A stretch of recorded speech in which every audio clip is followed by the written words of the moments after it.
मैं तरनजीत सिंह टोनी एक बार फिर अपने सभी साथियों से मुखातिब हूँ और आप लोगों के ज़रिए और इस वीडियो के माध्यम से मैं सबसे पहले अपने रियासत के चीफ सेक्रेटरी जो हमारे लेफ्टिनेंट गवर्नर हैं मुर्मू साहब और हमारे चीफ सेक्रेटरी साहब, हमारे डीजीपी साहब और इस रियासत के जो बीजेपी के सीनियर ओहदेदारान हैं, जो मेंबर जुगल किशोर जी हैं मेंबर पार्लियामेंट, जो हमारे स्टेट के प्रधान हैं रविंदर रैना जी, जो हमारे जितेंद्र सिंह जी हैं जो हमारे एमओएस में हैं, इस वक्त एमओएस हैं पीएमओ में। मैं विद इंडिपेंडेंट चार्ज मैं आज आप लोगों से और हमारे अशोक कोल जी, हमारे राम माधव जी और खन्ना साहब, आप सभी लोगों से एक दरख्वास्त करना चाहता हूँ। आप क्यों नहीं ऐसा करते कि जब आप जम्मू में आ रहे हैं तो एक बार तो आप अपनी पार्टी से ही दरबार लगाएं और यहाँ फिर जो प्रोमिनेंट सिटीजन्स हैं उनकी भी एक मीटिंग लें, ताकि आप लोगों को ग्राउंड रियलिटी पता चल सके कि इस वक्त जो है हमारे कुछ चीज़ें बहुत ज़रूरी और अहम हैं और ख़ास हैं जो आपके ज़ेरे गौर नोटिस में आनी चाहिए। क्योंकि at the end of the day political activities शुरू होनी है इस रियासत में। आपको रियासत वापस देनी है, जैसे कि हमारे प्रधानमंत्री जी ने हमें वादा किया है, हमारे होम मिनिस्टर साहब ने हमें वादा किया है कि जल्द ही ये स्टेट वापस की जाएगी। तो डिलिमिटेशन के कंप्लीट होते ही जैसा बताया जा रहा है, मैं तमाम पॉलिटिकल पार्टीज़ जो हैं उनसे भी अपील करना चाहूँगा, चाहे वो डॉक्टर फारूक अब्दुल्ला साहब हैं नेशनल कॉन्फ्रेंस के, उमर अब्दुल्ला साहब हैं, महबूबा मुफ्ती जी हैं अपनी पार्टी के, अल्ताफ़ बुखारी जी हैं। मैं आप सब लोगों से एक अनुरोध करना चाहूँगा कि इस वक्त आप सभी लोगों ने, आज़ाद साहब हैं उनसे, मीर साहब से, मैं आप सब लोगों से एक अनुरोध करना चाहूँगा कि आज के वक्त में आप सब लोग एक एडमिनिस्ट्रेशन को इकट्ठे होकर एक बात करें कि देखें कब से हमारे जम्मू कश्मीर में जो आज की हुकूमत है बीजेपी, जिन्होंने हमसे ये वादा किया था कि हम अच्छे दिन और विकास का एक नया सैंपल पेश करेंगे जम्मू कश्मीर के साथ, मैं समझता हूँ इन चीज़ों का आज अमली जामा पहनाने का वक्त आ गया है। अब बहुत बातें होगी, अब हमें इसे अमली जामा पहनाना है। लेकिन सबसे पहले जो लोग आप यहाँ आते हैं, आपके सामने सारे ऑफिसर बिल्कुल खड़े हो जाएंगे। अगर जतिंदर सिंह जी आएंगे यहाँ पे, वो चार बातें भी सुना के जाएंगे, लोग सुन लेंगे। लेकिन उनके जाने के बाद जनाब आप देखें कि आपकी रियाया का हाल क्या है। मैं जतिंदर सिंह जी आपसे रिक्वेस्ट करता हूँ कि आप हमारे बड़े भाई जैसे हैं, आप हमारे बीच रहे हुए हैं, आप सबको जम्मू को बाय नेम हर शख्स को जानते हैं जो प्रोमिनेंट लीडर्स हैं। हम आपको ये कहें कि आप आज आके जम्मू में का हाल देखिए जनाब, सिविल एडमिनिस्ट्रेशन जो है वो आज लोगों की बात नहीं सुन रही है। आज लोग तंग आए पड़े हैं इस सिविल एडमिनिस्ट्रेशन से। जनाब जिन लोगों का अरसा हो चुका है उनको तब्दील कीजिए फौरी तौर पे। अनारकी छा गई है जनाब, बिल्कुल। आप देखेंगे तो जनाब आज की डेट में पब्लिक दरबार लगते थे। मैं कहता हूं आप सोशल डिस्टेंसिंग रख के ही दरबार लगाएं, लेकिन पब्लिक की बात सुने। मेडिकल बेसिस के ऊपर इमरजेंसी ट्रेवल की जो सुविधा है वो नहीं मिल पा रही, वो परमिशन नहीं मिल पा रही है। आज भी लोग खज्जल हो रहे हैं और बिना परमिशन के लोगों को भागना पड़ रहा है। ये परमिशन जो है एसडीएम लेवल तक मुहैया कराई जाए, ताकि लोग वहां से ही लें और वो डिप्टी कमिश्नर के चक्कर ना काटने पड़े। और डिप्टी कमिश्नर साहिबा जो हमारे जम्मू में है या जो बाहर है साहब लोग हैं, अगर उनको फुर्सत नहीं मिल रही है तो कम से कम एडिशनल डिप्टी कमिश्नर्स को गांव के इलाकों में भेजें, ताकि वो लोग जाके लोगों की बेहतर बात पूछ सकें। आज लोगों को खाद और बीज के लिए दिक्कत आ रही है, आज लोगों को पानी जो है उसके लिए दिक्कत आ रही है, आज लोगों के ट्यूबवेल सेट नहीं चल रहे हैं, मोटरें जली पड़ी हैं, ट्रांसफार्मर जले पड़े हैं जीरो लाइन के ऊपर। जब फायरिंग शुरू हो जाएगी पाकिस्तान की, कौन वहां पे लगाने देगा आपको वो ट्रांसफार्मर्स? बिजली डिपार्टमेंट को हिदायत दें कि फौरी तौर पे वो रिपेयर करके लगाएं। और जो ये जो जितने भी एक्शन चीफ इंजीनियर लोग, जो चाहे वो इरिगेशन के हैं चाहे वो पीडीडी के हैं, इनको बोलें कि इलाके में, गांव के इलाकों में दौरा करें ये लोग। जनाब आपसे मोतबाराना गुजारिश है, आप सारे सीनियर लोग जो बीजेपी के, खासकर आप लोग जो हैं, आप हुकूमत में हैं, अगर आप यहाँ यूं ही हमें इन ब्यूरोक्रेट्स के हवाले कर देंगे ठोकरें खाने के लिए, तो जनाब फिर मुझे बताएं किसको आवाज लगाएंगे। ये तो आज ऐसे अंग्रेजों जैसा शासन हो गया कि यहां कोई सुनवाई कोई नहीं है। आप देख लें जरा, आप अपनी आवाज बदल के दूसरे नंबर से फोन करके देखें डिप्टी कमिश्नर को कि आपका फोन उठाया जाता है कि नहीं जाता। बिल्कुल नहीं जनाब, हम तंग आ चुके हैं। प्लीज फॉर गॉड सेक, भगवान के नाते यहां पे माता वैष्णो देवी के दरबार के हवाले से, आप बम बम बोले के हवाले से, मैं जनाब आपको आने वाले दिनों की बात बता रहा हूं कि हमारे लिए बहुत मुश्किल हो चुका है जनाब। कोरोना का अब बहाना लगाया जा रहा है, लेकिन अवेलेबिलिटी सिविल एडमिनिस्ट्रेशन की जीरो है लोगों में।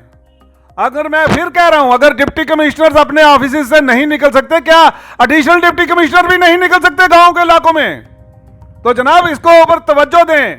पिछले दिनों जनाब 2 लोग कोरोना को मरीज को जो जलाने जा रहे थे, जिसकी डेथ हो चुकी थी, तो जनाब 2 लोग इसलिए मर गए कि सिविल एडमिनिस्ट्रेशन उनके लिए पानी नहीं उनको एक बोतल दे सकी। जनाब ये कहां का इंसाफ है? इंक्वायरी की जाए, जो लोग रिस्पॉन्सिबल हैं उनको पनिश किया जाए।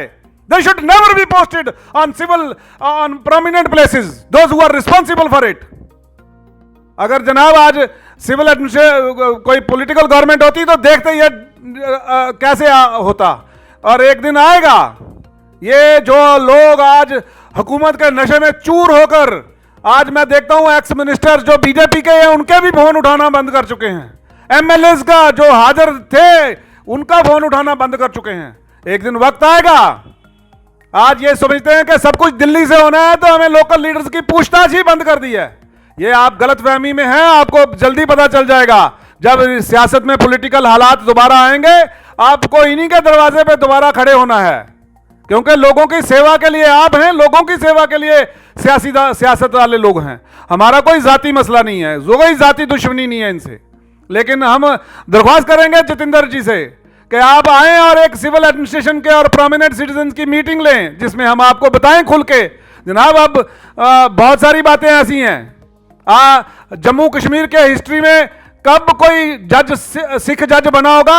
आज एक पूरी कम्युनिटी फील कर रही है कि हमारा कोई सिखों का जज नहीं बनाया जा रहा। जब भी जज की लिस्ट बनती है हमारा आदमी ड्रॉप हो जाता है, और तब कभी किसी पॉलिटिकल पार्टीज का जोर चल जाता है, कभी कोई बनता है कभी कोई बनता है, लेकिन सिखों को छोड़ दिया जाता है। मेरी कम्युनिटी मुझसे अपील करती है, बात करती है कि आप ये बात क्यों नहीं उठाते हो। आज आपने रियासत में BR शर्मा साहब को लगाया है सर्विस सिलेक्शन बोर्ड में, मुबारक है, लेकिन हम साथ ही साथ अपील करेंगे यहां पे आप माइनॉरिटीज कम्युनिटीज को, शेड्यूल कास्ट का आज लोग जो हैं वो जिक्र कर रहे हैं, हमारे अच्छे अच्छे लोग अच्छे अच्छे ओहदों पर हैं, लेकिन जम्मू के किसी भी सिविल एडमिनिस्ट्रेशन में लगाए नहीं जा रहे हैं। मैं इसी तरह की अपील करूंगा। यहां महाजन हैं जो पुलिस में भी हैं, जो गुप्ताज हैं, लेकिन मैं आईजी जम्मू से अपील करूंगा कि जो गुप्ता लड़के हैं उनको भी जम्मू में पुलिस में जम्मू में लाया जाए, उनको भी उनका भी हक बनता है, वो भी यहां पे एसएसशिप या चौकी अफसरी कर सकें। मेरी रिक्वेस्ट है। हम अपनी वीडियो के माध्यम से इसलिए बता रहे हैं कि आज दफ्तरों में जाना मुश्किल हो चुका है, क्योंकि बिकॉज ऑफ कोरोना। हम समझ रहे हैं कि कुछ डिस्टेंसिंग रखी है, लेकिन हम अपील भी करना चाहेंगे, और अपील अपने बड़े भाइयों से की जाती है।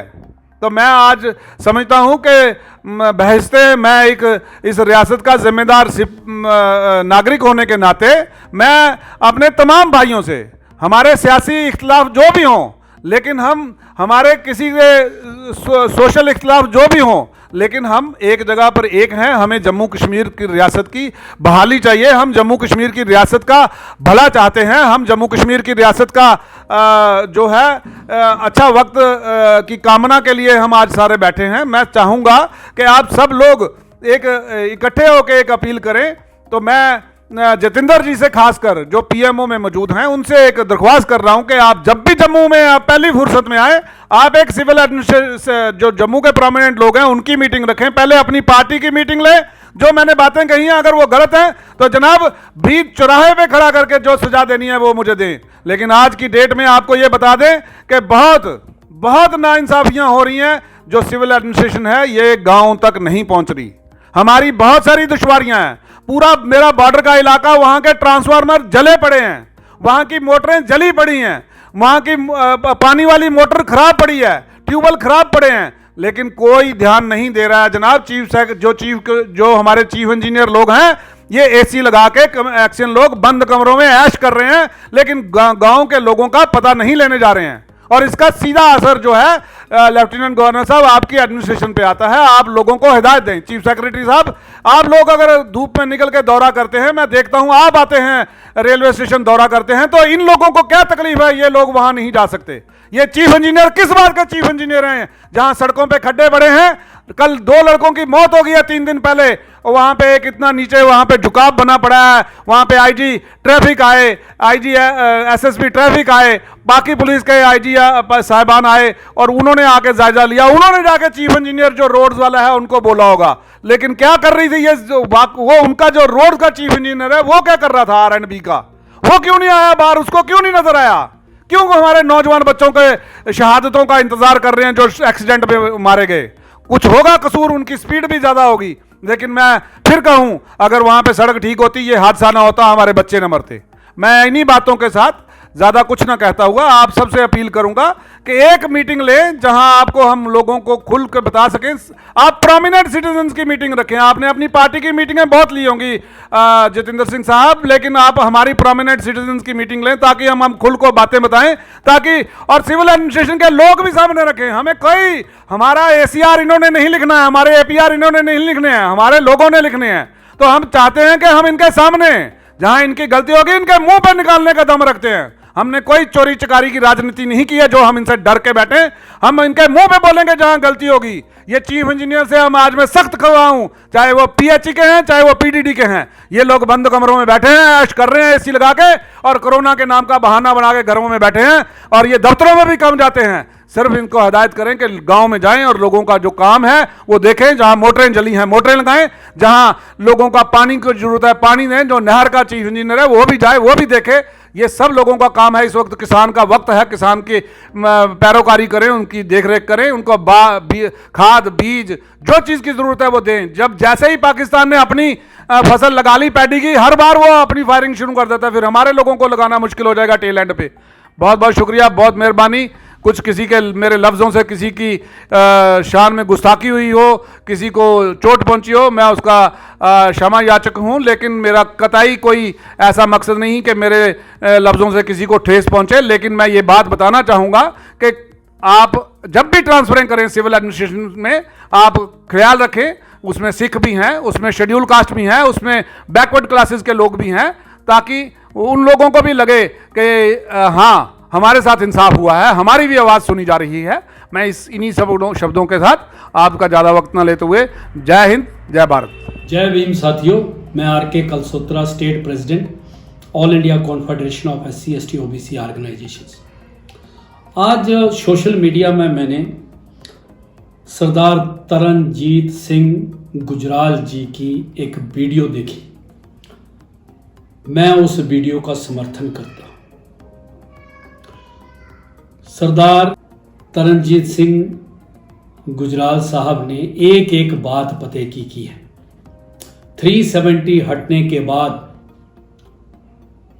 भारतीय जनता पार्टी की हुकूमत, उन्हीं की पार्टी के अपॉइंट किए हुए लेफ्टिनेंट गवर्नर साहब, उन्हीं की पार्टी के द्वारा चलाई जा रही सरकार, उन्हीं के गवर्नमेंट ऑफ इंडिया में जम्मू कश्मीर के मंत्री, एक एक बात का मैं तरनजीत सिंह गुजराल साहब का सपोर्ट करता हूं।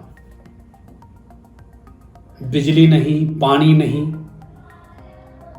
कास्ट एट्रोसिटीज शेड्यूल्ड कास्ट पर, ट्राइबल पर इतनी बढ़ गई है कि मुझे खुद एलजी साहब को, चीफ सेक्रेटरी साहब को, डीजीपी साहब को,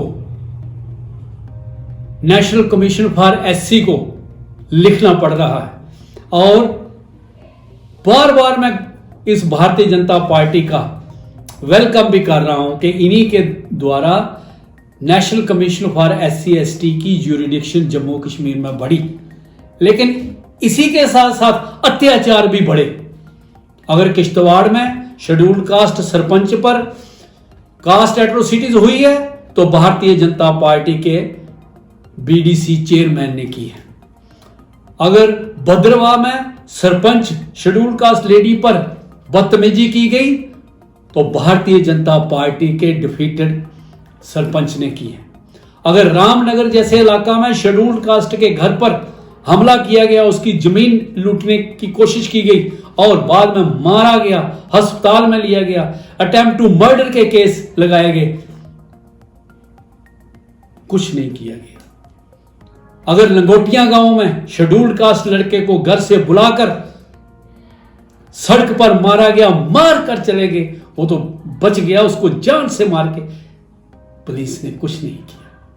अगर रामनगर जैसे इलाका में शेड्यूल्ड कास्ट लड़कियों पर जाति के आधार पर कुछ लड़कों ने हमला किया, उनकी इज्जत पर हाथ डालने का, तो ये क्या हो रहा है? इसीलिए मैं गुजराल साहब की वीडियो का समर्थन करता हूं और जो पॉलिटिकल लोग हैं उनको ये खबरदार रहना चाहिए।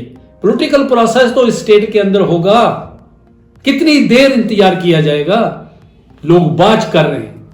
और मैं आज भी भारतीय जनता पार्टी से कह रहा हूं कि एससी एसटी एट्रोसिटीज एक्ट को टोटो इंप्लीमेंट कीजिए। जिसके अगेंस्ट जो शिकायत होती है सबसे पहले उसको अंदर कीजिए।